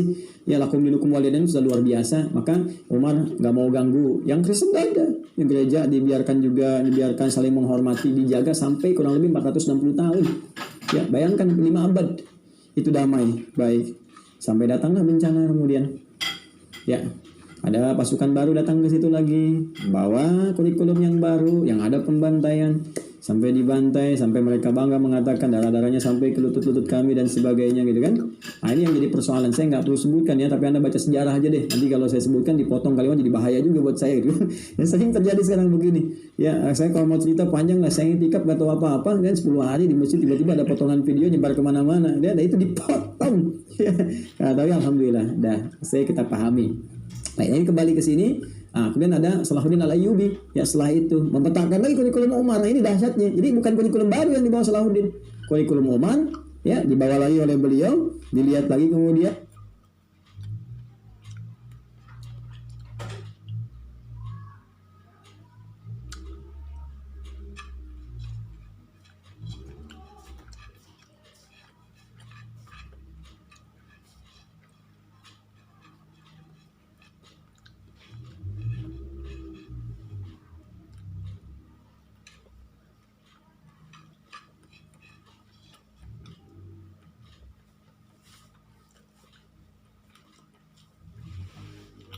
Ya setelah itu apa yang terjadi?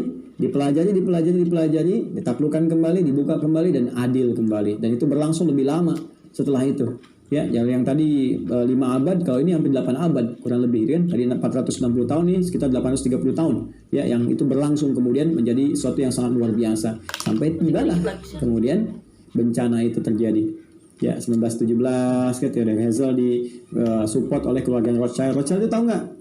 Ustaz Felix pernah meneliti genealoginya nggak? Rothschild bersaudara kan ada 10 itu saudaranya.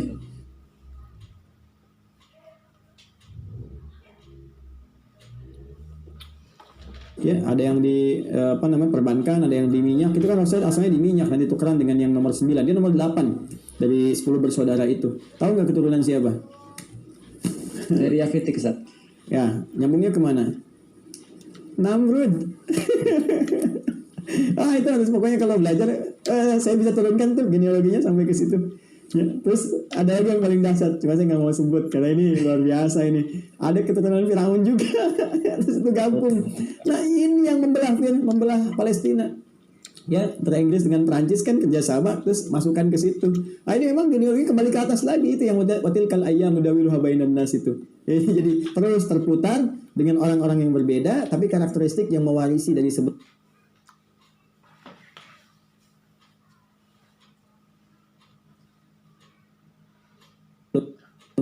Tinggal kita mau mewarisi manhaj nabawi sampai ke ilahi rabbani atau karakteristik manusia yang menyimpang yang dipertahankan di situ. Maka masuklah kemudian tadi apa yang disebutkan oleh antum, ya oleh Anda tadi dari bahasan sejarah, referensinya ini dan sebagainya, sampai terjadilah kemudian yang paling menarik untuk disimak juga kenapa Turki Utsmani tiba-tiba masuk dalam faksinya Jerman waktu itu sangat menarik sekali kalau mau dikaji. Padahal perang dunianya kan antar mereka juga. Tuh Anda bayangkan tuh. Orang Islam mau ikut-ikutan perangnya antar mereka juga di Eropa juga. Faksi Inggris, Prancis nyatu lawan Jerman di sini gitu kan. Yeah. Kemudian luar biasa. Bahkan dalam konteks pada saat itu 1944 6 September itu masih dukung Indonesia. Ya kalau teman-teman baca sejarah, ada namanya Mufti Besar Palestina Syekh Muhammad Al-Amin Al-Husaini. Itu 6 September 1944 itu sampai masih memberikan statement beliau di Radio Berlin itu untuk mendukung kemerdekaan Indonesia, sampai Bung Hatta pada saat itu ya putra terbaik bangsa dengan Insinyur Soekarno. Insinyur Soekarno di sini di Indonesia, Bung Hatta kemudian bawa delegasi untuk bertemu dengan Syekh Muhammad Al-Amin. Ya, mengucapkan terima kasih. Sebelum Mesir nanti juga memberikan kontribusi setelah itu. Mesir itu termasuk negara pertama di dunia. Ya, kita berutang juga ya secara moral kepada Mesir, karena itu kita menyatu dalam kebaikan dengan Mesir, dengan Al-Azhar dan sebagainya. Itu ada sejarah. Banyak orang nggak baca, jadi persoalan akhirnya gitu kan. Anda mungkin nggak tahu bagaimana saat kita itu sudah merdeka, mendeklarasikan 1952, Muhammad Nasir juga mimpin lagi delegasi bertemu dengan Syekh Muhammad Al-Amin, bahkan dituangkan. Anda kalau googling itu ada gambar-gambarnya lengkap. Tapi banyak orang nggak tahu bahwa pemuda-pemuda Mesir pada saat itu sampai mereka di terusan Suez itu memblok kapal-kapal VOC Belanda, itu ada yang dibakar oleh mereka karena solidaritas dengan kemerdekaan Indonesia.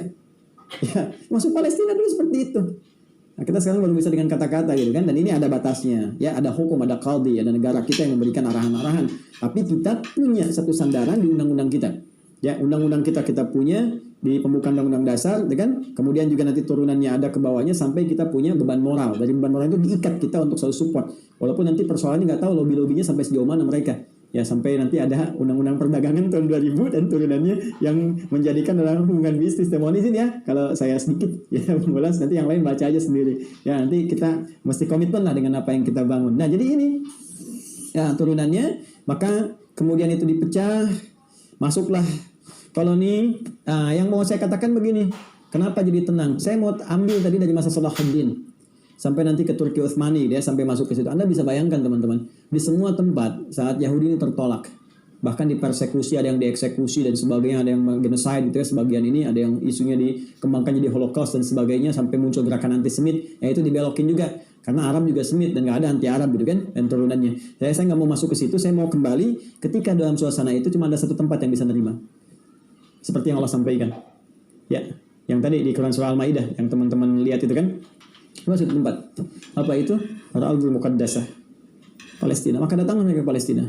Jadi kalau teman-teman bisa googling sekarang aja, Anda saat lihat tayangan saya ini, silahkan Anda googling bagaimana polisi Palestina ya memeriksa mereka yang masuk itu, dicek kesehatannya, persilahkan masuk. Ada yang masih pakai topi, ada yang wah kelihatan dah wajah-wajah mereka, tampilan fisiknya yang kalau orang India bilang the kill of the kumal gitu ya. Jadi wah itu pokoknya nggak karuan lah gitu ya. Terus sudah masih pakai kerudung, masih itu diperlakukan baik sekali, terjaga.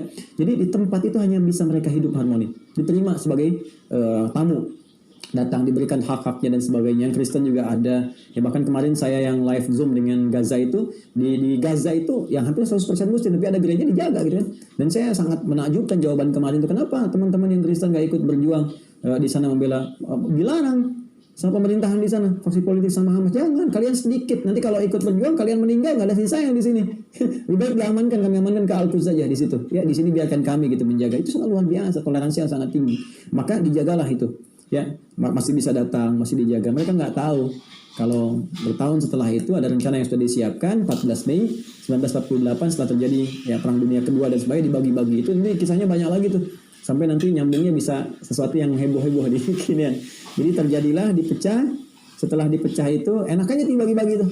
Inggris bagi-bagi ini, Turki Utsmani habis wilayahnya bagi, maka disitulah kemudian dideklarasikan. Dan tadinya Heather ngirim surat dulu kan ya ke Presiden Amerika pada waktu itu, ke Inggris juga langsung disupport pada waktu itu, dan berdiri 14 Mei 1948 dideklarasikan tiba-tiba jadi negara. Anda kebayang nggak begini teman-teman sekalian? Kita ini punya rumah, terus nerima tamu, ya kan? Tamunya udah nginep lama, kita hormati, kita layani, kita macam-macam. Tiba-tiba besoknya saya yang punya rumah ini, kamu keluar katanya. Atau kalau kamu nggak mau keluar gini deh, aku 70%, kamu 30%, kamu bisa di kamar pembantu tuh, di situ saya di sini. Ini yang terjadi sekarang begitu. Ya, ini bukan isu kemerdekaan gitu kan. Ini terima dengan baik, tadinya biasa-biasa, tapi tiba-tiba kemudian kita yang punya negara ini. Kamu numpang di sini. Kalau kamu mau kita bagi dua, bagi duanya kamu 30%, aku 70%. Kebayang nggak saat Belanda datang ke Nusantara misalnya, terus kita mau berjuang jadi Indonesia, udahlah kita gini aja, damai aja, jangan ribut-ribut deh. Kalian sama Belanda, ada orang asing bilang begini ke kita, orang luar misalnya kan, udah Indonesia sama Belanda jangan ribut-ribut, bagi dua aja, dua negara ada di situ. Ya Belanda 70% karena penjajah, kalian 30%. Mau nggak? Enggak kan? Kita katakan Allahu Akbar, kita berjuang. Sampai muncullah 17 Agustus, Ramadan lah, 9 Ramadan, itu perjuangan. Ya 9 Ramadan itu ya bersama dengan 17 Agustus 1945 kita berjuang, dan kita katakan nggak ada NKRI, harga mati itu yang sekarang tuh yang bilang harga mati tahu nggak? Ini harga mati itu ini gambaran dari darah para pejuang yang sudah berkorban luar biasa ya, bahkan diantara yang Muslim meneriakan kalimat takbir sebagai gambaran ibadah. Nih gambaran kain kafan nih, gambaran putih ini bagi mereka ya hidup mulia atau mati syahid. Bagi umat Islam pada waktu itu berjuang sampai ada resolusi jihad kayak Muhammad Hashim bin Asy'ari, kayak Zainal Mustafa di Tasik, kayak Nur Ali di Bekasi dan turun-turunannya. Ini jangan disia-siakan teman-teman. Bukan cuma Anda katakan saya Indonesia, NKRI harga mati, tapi Anda nggak ngerti. Ya, kita harus mengisi, jangan sampai menyia-nyiakan pengorbanan darah yang telah menetes dan melahirkan rahim negara kesatuan Republik Indonesia ini. Ya, yang dibalut dengan kain kafan. Kita suatu saat akan kembali dan kita harus mengisi perjuangan dengan baik. Dan di antara yang melahirkan rahim ini yang bagaimana mensupport kita pada waktu itu. Ini Palestina. Karena itu kita punya hutang moral, hutang kemerdekaan, ya, hutang deklarasi.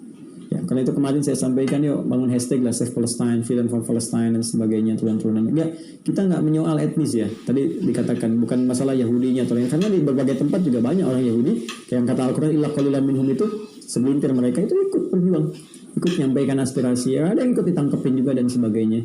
Ya, jadi ya, kalau ada orang yang sampai datang ke Israel sana ngejelek-jelekin perjuangan di sini atau yang di sana juga bikin video nyampaikan gini-gini, nyebut orang itu teroris, ya, saya kira itu kurang sehat deh. Ya, itu agak konslet menurut saya karena ya nggak ngerti sejarah gitu, tapi kita hormatin lah, ya hormatin dalam konteks ya udah jauh-jauh ke sana gitu kan, membuka wawasan dari kita semua, dan kita jangan buang-buang waktu untuk menyoal yang begitu, nggak perlu diviralkan. Kalau diviralkan memberikan ruang. Itu di Quran surah keempat ayat 140 kata Al-Quran, sudah qad nazzala 'alaikum fil kitab an idza sami'tum ayatillahi yukfaru biha wa yastahza'u biha fala taqudu ma'ahum hatta yakhudu fi haditsin ghairi. Kalau ada yang menyimpang aneh-aneh ya atau bikin sesuatu yang kontroversial, jangan diviralkan, biarin aja. Entar hilang sendiri gitu ya, supaya dia nggak dapat ruang untuk tampil. Tapi kita doakan supaya dapat hidayah, karena dia punya hak untuk dapat hidayah Allah sepanjang nyawa belum sampai ke kerongkongan. Jadi saya pun mengajak, dan saya tidak pernah mengajarkan dia kepada teman-teman ya, murid-murid ataupun yang bergabung untuk mencela, untuk mengolok-olok, menghina, bikin hoax, tidak. Berarti kalau ada yang berbuat seperti itu bukan dari saya itu ya. Termasuk mohon izin tuh yang bikin potongan-potongan video. Ya, saya juga mohon izin Ustaz Felix, ini saya hari ini aja per hari ini ada laporan-laporan yang saya kira harus disikapi gitu. Kemarin saya terpaksa menempuh jalur hukum, itu pun masih baik sekali. Ya, saya minta pengacara saya coba kasih somasi, tapi yang menyadarkan gitu ya. Jadi saya dikutip ceramah dipotong, ada yang jualan kemarin Kustul Hindi. Jadi ngutip ceramah saya itu, alhamdulillah udah minta maaf, udah turunan, tapi ada yang lain juga. Hari ini baru kita mau Zoom ini dan live dengan teman-teman pemirsa. Ada lagi yang dari akun Instagram tuh, apa Negeri Akhirat apa namanya itu ya. Jadi buku kita dibukan di tempat-tempat tanpa izin. Diingatkan juga masih seperti itu ya. Saya kira kita doakan dan kita akan ingatkan terus jadi baik. Ustaz Felix, ini yang secara umum saya bisa tampilkan. Masya Allah ya, dan Ustaz Felix juga udah tadi bahas dari segi sejarahnya. Teman-teman ini sangat luar biasa. Ini baru mungkin 15% ya yang kita bahas. Sebab detailnya belum gitu. Detailnya kalau kita bahas dari Nabi Adam turun ke bawah, Nabi Nuh berapa, sampingnya kanan kiri, turunkan generasinya, itu bisa lebih dahsyat lagi. Dan mungkin kita bisa menemukan ini kita nih bapak moyangnya kemana gitu. Ya, makanya di Amerika itu pernah ada kan yang dites genetik itu tiba-tiba dengan temennya ketemu ternyata satu kakek, satu bapak gitu ya. Ya, menarik. Tapi kita terkumpul lewat turunan Bani Adam. Mohon izin Ustaz Felix, jadi saya banyak ya, ini Ustaz, jadi bicaranya gimana? Closing statementnya nih dari Ustaz Felix, situasi sekarang seperti apa? Ada dua hal yang tadi yang saya dapatkan luar biasa. Pertama adalah dari penjelasan Ustaz Adi, itu saya jadi kepikir bahwa ketika ada orang mengatakan bahwa secara legal itu adalah tanahnya orang-orang Yahudi, ternyata tadi sudah Ustaz Adi jelaskan jawaban mereka pada Musa, lalu kemudian bagaimana tingkah laku mereka ketika mereka sudah diusir 2 kali. Dan akhirnya ketika Umar datang ke sana itu pun Umar mendapatkan penyerahan secara langsung oleh Patrik yang ada di sana untuk mendapatkan kunci Baitul Maqdis. Nah, karena itulah sebenarnya kaum muslimin tidak pernah merampas Baitul Maqdis, tapi diberikan kuncinya. Sehingga secara legal ya itu tidak ada sama sekali paksaan kaum muslimin untuk bisa masuk ke sana, tapi diserahkan.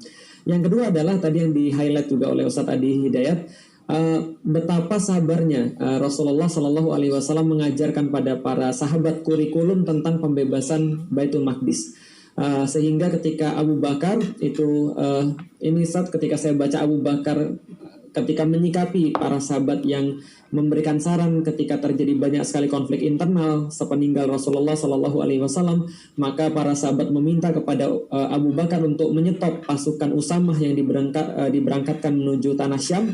Maka Abu Bakar berkata bahwa saya tidak akan pernah untuk menyelesaikan atau menghentikan atau memutus yang telah dimulai oleh Rasulullah Sallallahu Alaihi Wasallam. Maka Abu Bakar sangat yakin dengan langkah ini karena langkah ini adalah kurikulumnya Rasulullah. Diteruskan oleh Umar, lalu kemudian sampai 638 kita melihat Baitul Maqdis bisa dibebaskan oleh kaum muslimin. Nah, ini menjadi PR buat kita. Kalau saya sedikit singgung aja tentang Nuruddin Zangki dan bagaimana beliau menempuh jalan jihad ilmu ini, menyiapkan referensi ini, beliau pernah meminta satu ulama namanya Ibnu Asakir untuk menuliskan tarikh Dimask yang itu panjangnya 80 jilid. Dan Masya Allah itu baru satu kitab untuk menyiapkan pembebasan Baitul Maqdis. Pertanyaannya sejauh mana kita untuk bersabar dan sejauh mana kita untuk berusaha agar kita menyiapkan jihad ilmu sebelum tahapan-tahapan berikutnya yang tadi Ustadz Adi sudah sampaikan. Dan Masya Allah Ustadz, itu baru 2 halaman, kita tunggu lagi Ustadz bimbingan untuk halaman-halaman berikutnya Ustadz. Ya, itu 80 jilid itu baru 1 ayat di Al-Quran, surat 17 ayat 5. Ibadah lana uli ba'sin syadidin gitu kan. Jadi saya pengen highlight juga ada satu bagian yang terpenting itu, Islam itu datang dengan pencerahan, dengan pembukaan, dengan kebaikan. Misinya salam, ya, dinus salam, kedamaian, ya, kepatuhan, ketentraman, kebaikan. Jadi yang dibawa Islam itu kedamaian. Karena itu ketika Islam membawa misalnya satu pesan-pesan kebaikan, ya, pembebasan Palestina, gitu kan, kemerdekaan Palestina, sebenarnya ingin memberikan pesan perdamaian. Quran pun demikian, memberikan isyaratnya kepada kita, sehingga narasi yang dibangunkan tadi baik-baik. Ya Bani Israel, kan, kemudian Yahud, kemudian Hadu dan turunan-turunannya, walaupun karakter mereka kadang diungkap oleh Al-Quran, harusnya begini kok jadi menyimpang, sampai nanti di penghujung juz yang ke-6 itu la tajidanna, gitu kan, asyadana si'adawat alladziina amanu alladziina al-yahud, kan, walladzina asyraku, ada orang-orang yang kelas permusuhannya kepada orang-orang Islam, gitu kan, di antara mereka ada yang di antara kalangan Yahudi, yang banyak itu pun karakter yang disebutkan oleh Al-Quran, yang seharusnya mereka nggak begitu, gitu ya. Nah, jadi orang Islam harus memberi contoh. Saya ulangi lagi ya, orang Islam harus memberi contoh. Apa yang kita bisa highlight di malam hari ini, karena boleh jadi orang Yahudi, orang Nasrani ataupun yang lainnya nggak baca Quran, nggak baca hadis, karena itu nggak tahu diksi ini, salah paham. Tapi yang dibaca adalah karakter orang Islamnya, perilaku kitanya. Maka kita harus belajar Quran yang sesungguhnya lagi. Balik lagi, makanya di Al-Quran itu orang dilarang untuk berjihad fisik sebelum dia bisa menaklukkan dirinya, jihad nafsi itu lewat ibadah. Ya, ada orang pengen, ya Nabi kami ikut berjuang. Ya, kata Allah turunkan ayat kepada mereka, kalian perbaiki sholat dulu deh. Ya, sholat dulu dan zakat dulu, ngerti dulu ibadah, baru kalian bisa mengeluarkan hal itu bahkan tanpa diminta. Jadi saya ingin sampaikan bahwa pesan yang pertama adalah pesan yang dibawa perdamaian. Jadi kita yakin sih kalau misalnya ini Palestina bisa kelola dengan baik, apalagi dengan manhaj nilai kurikulum tadi kebaikan, akan damai di dunia. Seperti 2 masa pernah terjadi, ya kan? Masanya yang Umar bin Khattab, masanya Salahuddin Al-Ayyubi. Ya, tapi kalau kondisi yang seperti ini dibiarkan, datang lagi begini, pengen ngatur, pengen ini, pengen itu, saya yakin sampai menjelang akhir, bahkan mungkin nubuat yang terakhir yang tiba, yang bukan di kitab-kitab ini disebut sebagai Armageddon dan sebagainya. Ini akan ke akhir perjuangan, akhir ini babnya lain lagi lah itu. Babnya lain lagi. Tapi tugas kita saat ini adalah 2. Yang pertama memperbaiki ya kedekatan kita dengan Allah Subhanahu wa taala supaya tidak salah langkah. Ya, jadi iman itu penting untuk menguatkan diri kita sehingga tersambung dengan Allah sehingga dapat bimbingan. Dan yang kedua adalah ilmu. Ya, iman tanpa ilmu itu bahaya. Yakin kita berjuang, kita sholat, besoknya subuh 3 rakaat gitu kan, jadi masalah juga. Ya, diprovokasi dikit, tebarkan bom, nembak ini, nembak itu kan bahaya juga, sehingga jadi stigma juga pada umat Islam. Jadi kita belajar yang benar, makanya sholatnya perbaiki, ya. Kemudian juga baca Quran yang bagus, pelajari lagi ilmunya. Setelah itu belajar.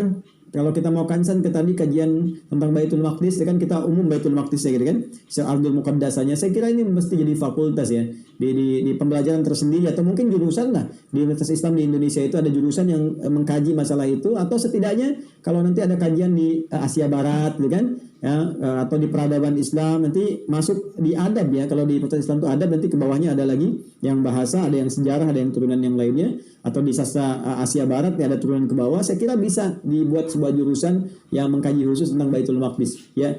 Profesor Abdul Fattah itu bagus tuh ya, 3 jilid saya sudah juga dapatkan itu, dan saya sudah baca juga yang tadi saya sampaikan beberapa hal. Terima kasih teman-teman sahabat Al-Aqsa, saya rekomendasikan teman-teman itu ya, bukunya bagus untuk dibaca karena itu ilmiah. Dan saya pikir juga kalaupun teman-teman beli, saya bukan endorse ya, karena saya juga tidak ada pesan-pesan dari Al-Aqsa, tapi saya menyampaikan sebuah hasil bacaan saya yang isinya bagus, berkualitas. Jadi kalau teman-teman pengen tahu, itu bagus untuk saran kita, dan saya kira kalaupun kita beli juga hasilnya akan dikembalikan kepada nilai kebaikan dan untuk teman-teman di Palestina sendiri. Ustaz Felix, terima kasih banyak malam hari ini. Saya mohon maaf nih ya mengondisikan kegiatan untuk bergabung bersama kita. Ya, alhamdulillah teman-teman, ternyata beliau tidak hanya datang ke Karni Ilyas Club dengan saya juga mau. Ya, alhamdulillah. Antum lebih afdol, Ustaz. Nah, nanti kebukanya terlalu banyak kalau dengan saya. Ini ya seperti itulah. Ustaz Felix, terima kasih banyak, dan saya juga ingin sampaikan nih, insya Allah beliau ini ya, lu ngaji juga dengan saya di sini juga, dan cintanya pada Indonesia luar biasa. Ya, cintanya pada Indonesia ini Pancasila banget nih. Pancasila banget. Kalaupun bicara tentang sejarah, tentang khilafah, tentang apa, itu lebih menunjukkan kepada bagaimana sistem kebaikan-kebaikan yang bisa dipelajari, yang diterapkan dalam setiap konsep pemerintahan ataupun konsep kehidupan masyarakat. Lebih ke arah itu gitu kan. Nah, jadi saya kira jangan terlalu berlebihan juga ya. Insya Allah ini baik. Dan teman-teman juga kalau mau tanya, mau minta referensi, Mbak, ini hafal Pancasila loh. Ya, belum tentu juga yang sekarang teriak-teriak Pancasila bisa secepat Ustaz Felix. Ustaz Felix, sila pertama. Tuhanan Yang Maha Esa. 2. Kemanusiaan yang adil dan beradab. 3. Persatuan Indonesia. 4. Kerakyatan dipimpin oleh hikmat kebijaksanaan dalam permusyawaratan Perwakilan. 5. keadilan sosial bagi seluruh rakyat Indonesia. Hafal. Ya, cepat tuh. Tuhan Yang Maha Esa. Maksudnya dalam beradab. Persatuan Indonesia. Kerakyatan dipimpin oleh hikmat kebijaksanaan dalam permusyawaratan perwakilan. Keadilan sosial bagi seluruh rakyat Indonesia. Coba yang lain-lain suruh cepat tuh. Bisa nggak? Kurang lebih berapa detik segitu.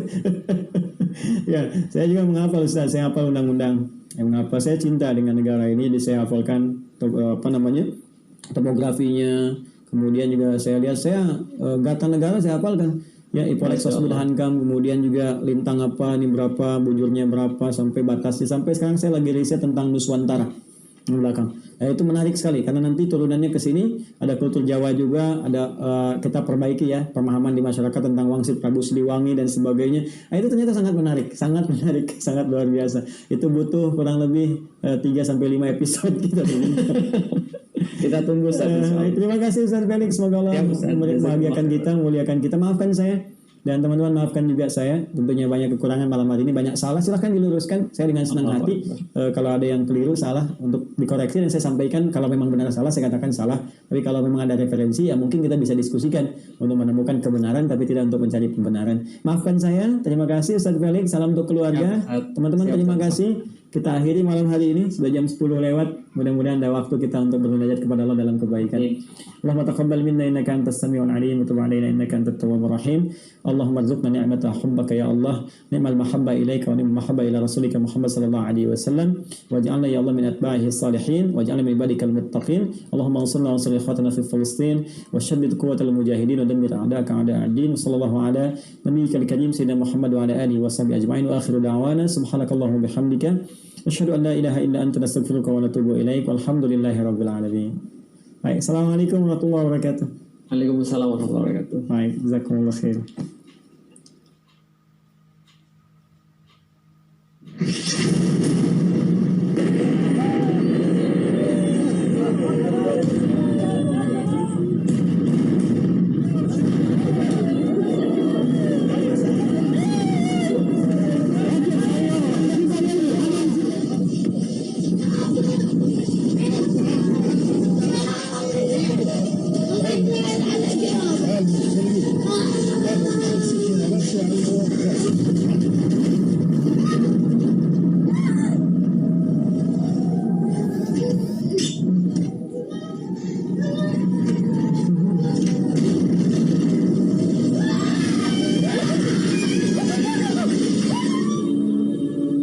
Bismillahirrahmanirrahim.